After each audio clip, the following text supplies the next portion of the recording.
Hey everybody, it's Pinyon Pete. We're out in the Pinyon Juniper Forest. We're here with a 300-year-old mother tree, and today we're going to feed her the mother tree food. Traditionally, what we would use to feed her is low-intensity fire, done responsibly and with great care. We're not doing that these days due to several reasons. So what we are doing is feeding her the mother tree food, and it contains trace elements from sea salt, affected microorganisms, shilajit mud, as well as mycorrhizal fungi. I've been feeding this tree for many cycles now, and what happens is she becomes healthier, similar to when we underburn in a gentle way. What's happened recently is that she's producing pine nuts more often than the 7-year normal. She's producing every 2 years. And the last cycle I fed her only, and all of her children then produced nuts as well, showing me that there is a mycelial network connecting all of them. That can be really important because now we know how to take care of the forest, and that's by feeding the mother trees, because otherwise it becomes too overwhelming. So today what we're going to do is I'm going to show you how to use this food, and also how to create a mycelial nursery underneath the tree with distilled wood chips. These distilled wood chips are part of the essential oil making process, and we're using fire in a sense in a contained way, and it transforms the wood chips, which would only grow conifers usually, into being able to grow a garden and also support mycelium. In a sense, we're taking material that would take about 50 years to degrade outside and transforming it in about 4 hours of the distillation process, making it into this rich soil. Our entry into this work came from fire management. We found that when you increase the health of a forest, that the fire danger can go down. Using the work of Suzanne Simard, who did a lot of work in the Pacific Northwest about mother trees, we took that work and applied it here to the south central Colorado region. We found that we started to feed the mother trees, they started to produce nuts. And when we fed the trees, that the mother tree can then begin to feed her children. We then coupled this with the work of Dennis Martinez, who taught us how to restore a forest with fire and love. Again, we're going back to our roots of lowering fire danger, and when we do it in a holistic way, we also see a health of the forest system rising, we also see the biodiversity rising, and we see the fire danger going down. As well, the land's resistance to disturbance goes way up. So if we do have a disturbance such as a fire or flood or a windstorm, the forest is going to be in a much healthier state to be able to withstand that and then recover from that type of disturbance. So traditionally, the Utes used fire to accomplish this. We're using a different method. We're using trace elements derived from sea salt. We're using affected microorganisms derived from raw milk and rice and molasses. We're using shilajit mud, actually from these mountains here. And we're using mycorrhizal fungi, which naturally grows. We're combining all of those, and we're going to make a small wood chip from distilled wood chips nursery beneath the pinyon tree.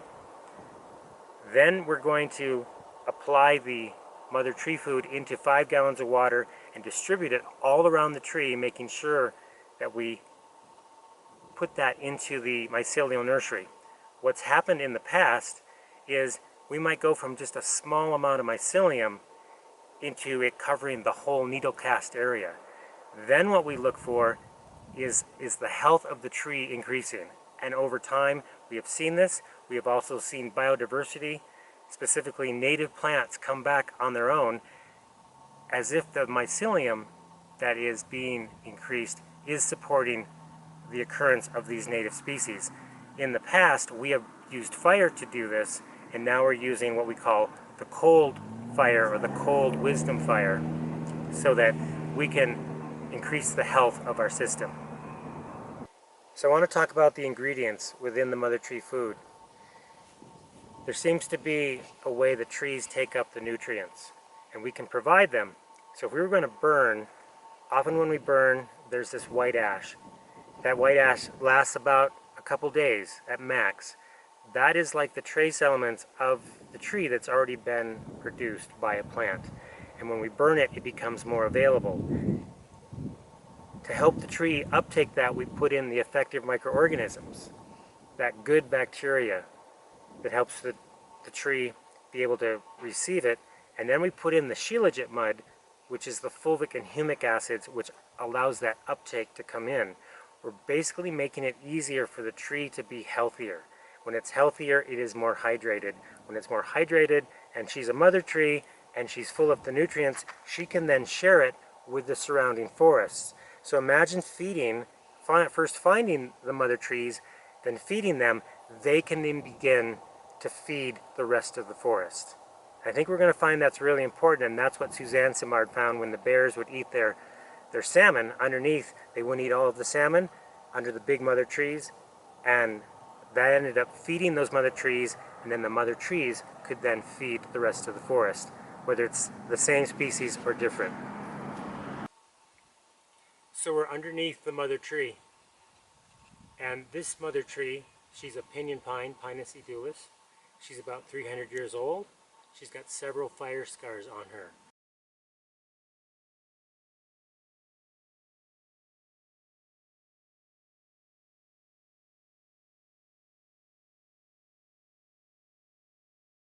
Now you may not have a mother tree where you live, so the idea is that you could take a tree, probably one of the bigger trees, and in a sense create a mother tree, support her to be a mother tree or a caregiver tree, where you're going to feed her and then she's going to be able to then feed the others. And you're going to develop this mycorrhizal network so that you can feed one and then she helps us feed the rest. So hopefully that's clear. And so in this sense, we have the mother tree. She's been here for a long time. And so I'm going to go through the steps now of how we create the mycelial and mycorrhizal nursery, and then how we then distribute the mother tree food. So here are the steps to give the mother tree food. First off, check in with the tree. Ask her if she would like to be fed. Once you get that go-ahead, here's how you do it. We have a bag of distilled wood chips. The distilled wood chips have taken the essential oil out of the chips, and in that sense they become soil. And so we're going to make a mound here using your bag.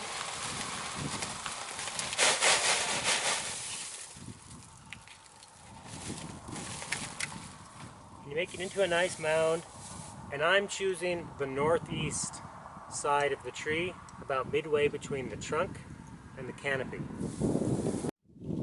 So we've made our mound of distilled wood chips. The distilled wood chips have had the essential oil or the fire taken out using fire. It's a very interesting relationship. We're working with the fire here. And I like to say it's wisdom fire because we're using it appropriately. Then we're taking the mother tree food with the effective microorganisms, helping the mycelium to grow, and the trace elements, another form of wisdom fire. And this is the cold part of wisdom fire. Okay, now we're going to prepare the mother tree food. We have 5 gallons of water. We're going to pour it in to the 5 gallons of water.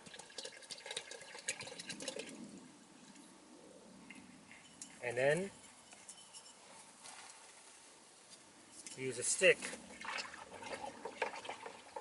to make sure it's thoroughly mixed.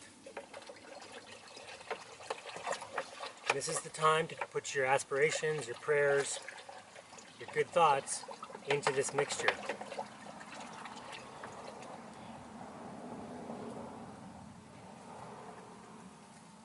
And once it's thoroughly mixed, we can begin applying it. I'm going to take the first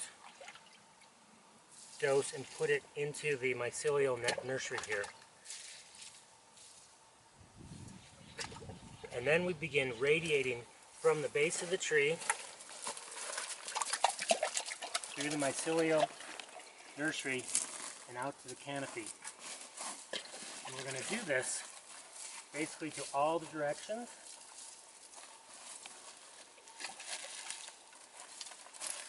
Starting at the base and going out.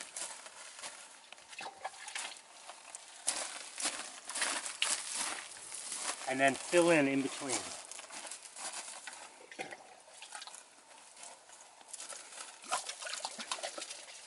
And you can scatter it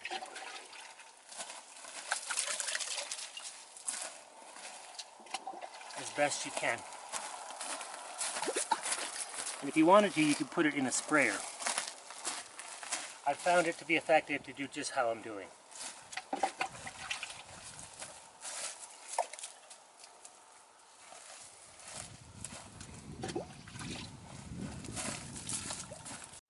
So now the last step in this process of feeding the mother tree with the mother tree food is to activate the trace elements, because they respond and get triggered by a very specific frequency, which is 528 hertz. And I made a bell to do this. If you don't have a bell, you can use your laughter, because our laughter is in the same frequency. And this is going to trigger the whole process.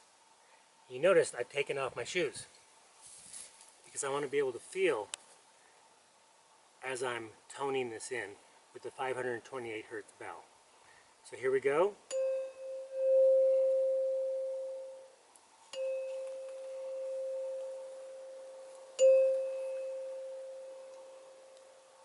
And as I'm playing the bell, I'm connecting with the tree, with the trace elements, with the mycelium, with the mycorrhizal fungi. This is another time for prayers and aspirations.